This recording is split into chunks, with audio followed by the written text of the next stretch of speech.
If you're watching this video, chances are that you've been told at least once in your life that you're too sensitive, too emotional, or that you take things too personally. I know how painful those words can be because, as a highly sensitive person myself, I have been told all those things repeatedly throughout my life. Also, for almost 30 years as a psychotherapist, I've sat across from many highly sensitive people who have carried those messages like heavy backpacks, people who felt different, misunderstood, or even defective. But I've also watched those same people blossom once they finally understood their sensitivity, not as a flaw, but as the powerful, beautiful trait it truly is. And I'll tell you a secret. Working with HSPs is one of the greatest joys of my life. Why?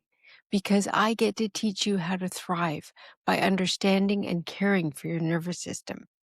And once you master that, you become unstoppable. So today, I want this to feel like a warm, grounding conversation. Imagine we're sitting in my therapy office together. Soft lamp, cozy blankets, gentle quiet, and I'm walking you step by step into a deeper understanding of yourself. You're not alone. You're not too much. You're wired differently, and there is profound wisdom in that wiring. Let's explore it together. Part 1. Understanding the highly sensitive trait. The trait is real and it's normal. One of the first things I tell new clients is this: there is nothing wrong with you. You are not too sensitive. You have a normal, innate trait shared by 15 to 20% of the population. Emily, 38, came into my office on a rainy Tuesday, clutching a lukewarm coffee as though it were an emotional support animal. She whispered, "I cry almost every day at work. I feel everything. I'm failing." But she wasn't failing. She was processing deeply and thoroughly.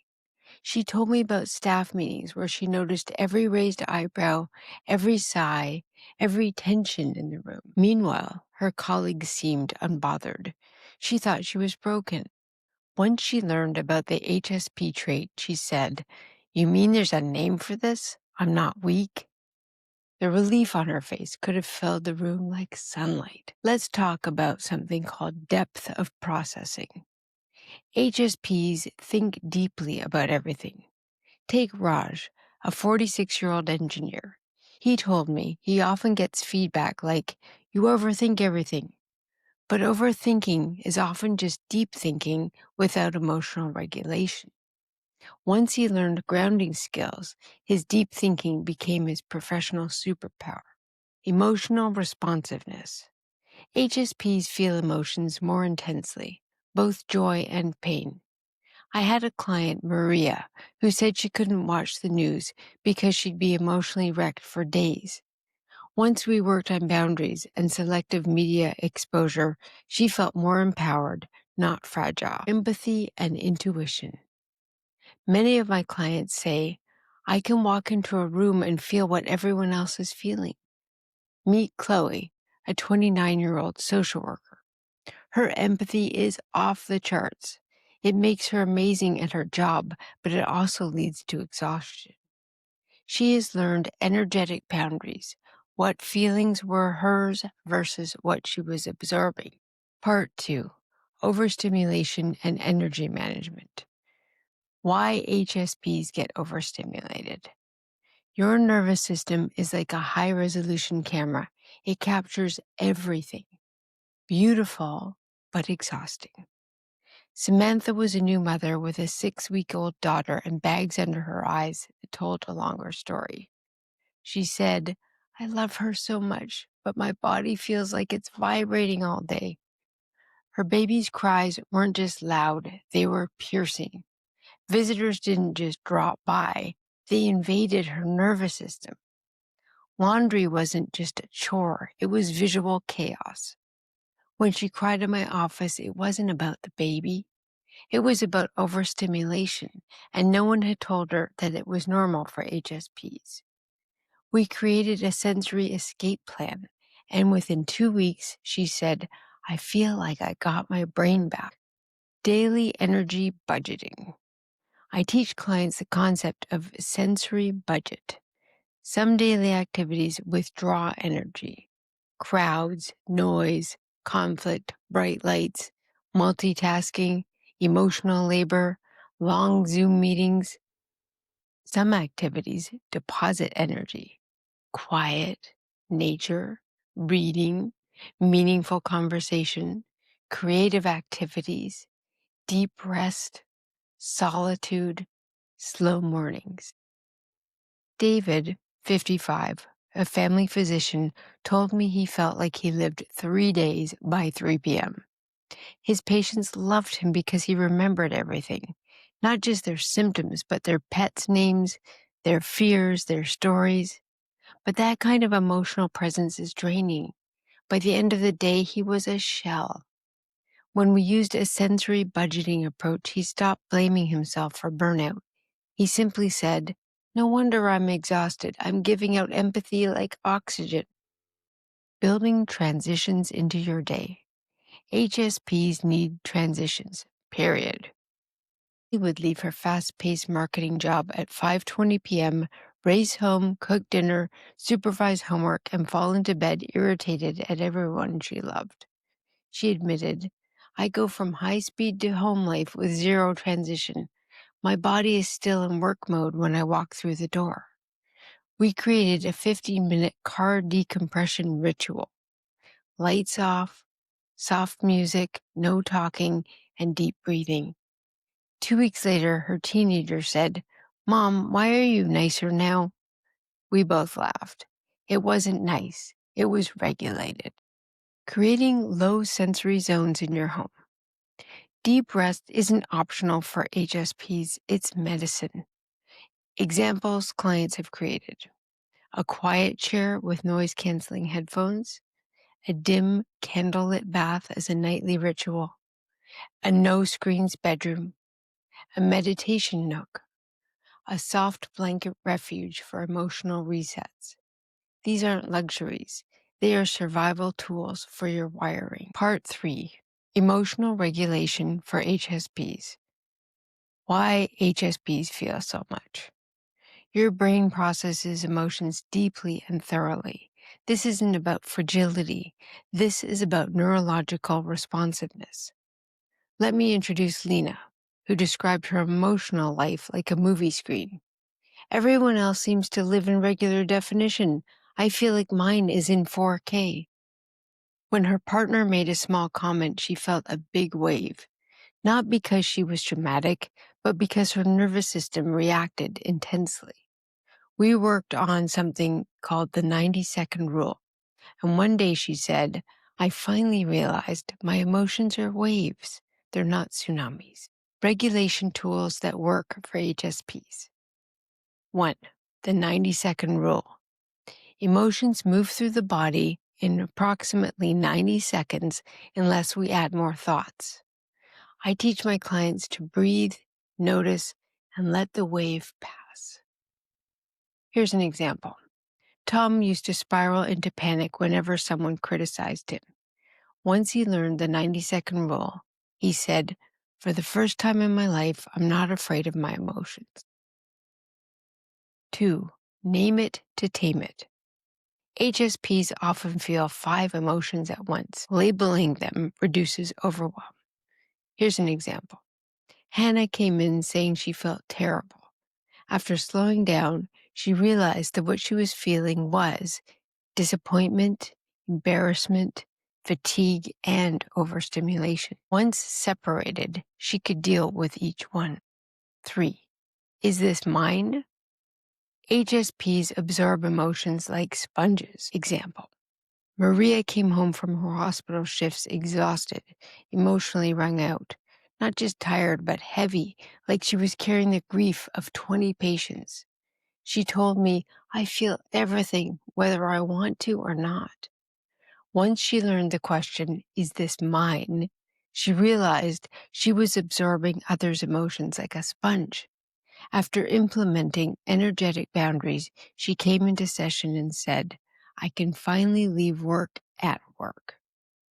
4. Nervous system reset techniques. Co-regulating with a safe person, putting your hands in warm water, deep pressure like weighted blankets, 5 senses grounding, and gentle movement. These are especially powerful for HSPs because your system responds quickly. Part 4.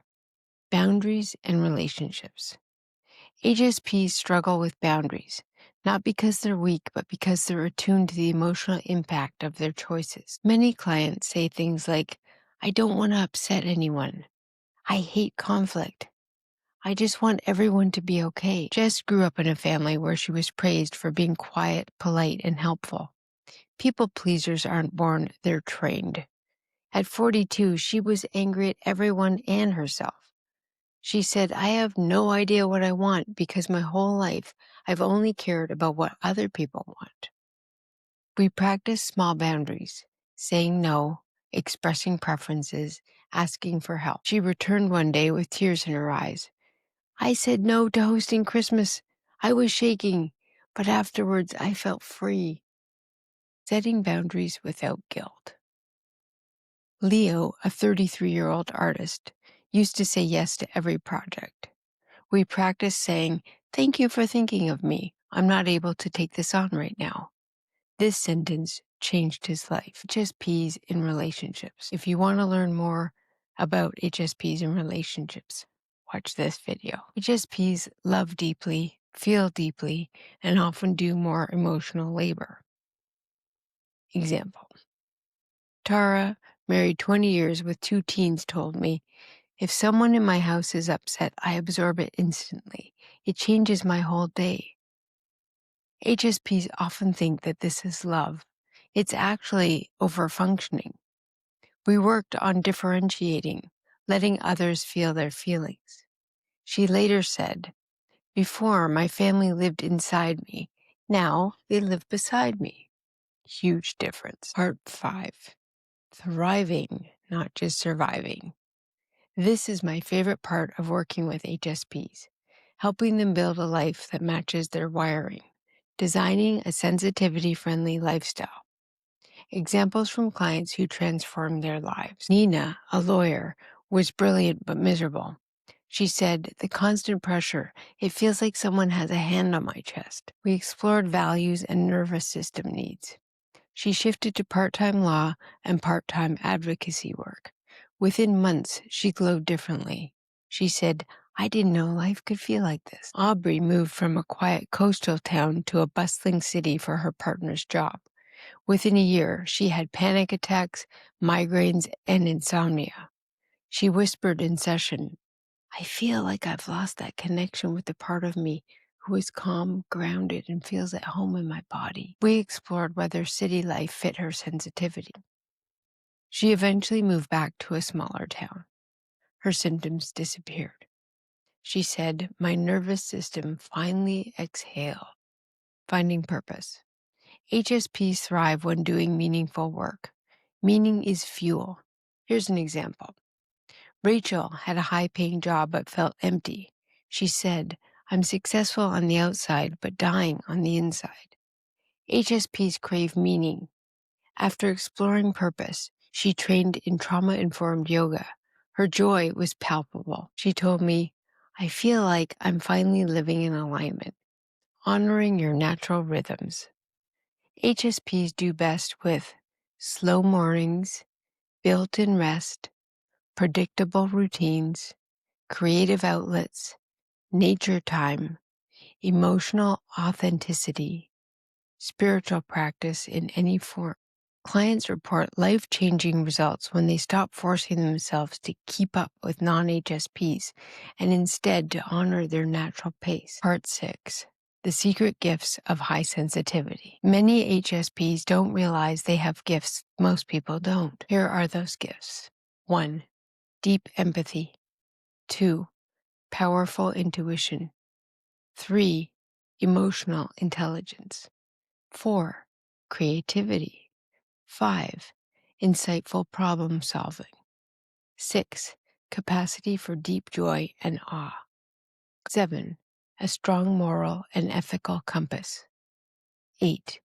The ability to notice subtleties. Here's an example. Maya, a photographer, told me, "I see beauty where others see nothing." That's the HSP gift.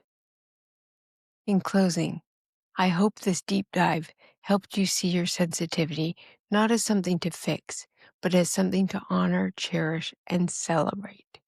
You were built this way for a reason. Your sensitivity is your strength. If you found this valuable, please like this video, subscribe, and share it with the HSPs in your life. And remember, you don't need to toughen up. You need to soften into who you truly are. Thank you for spending this time with me.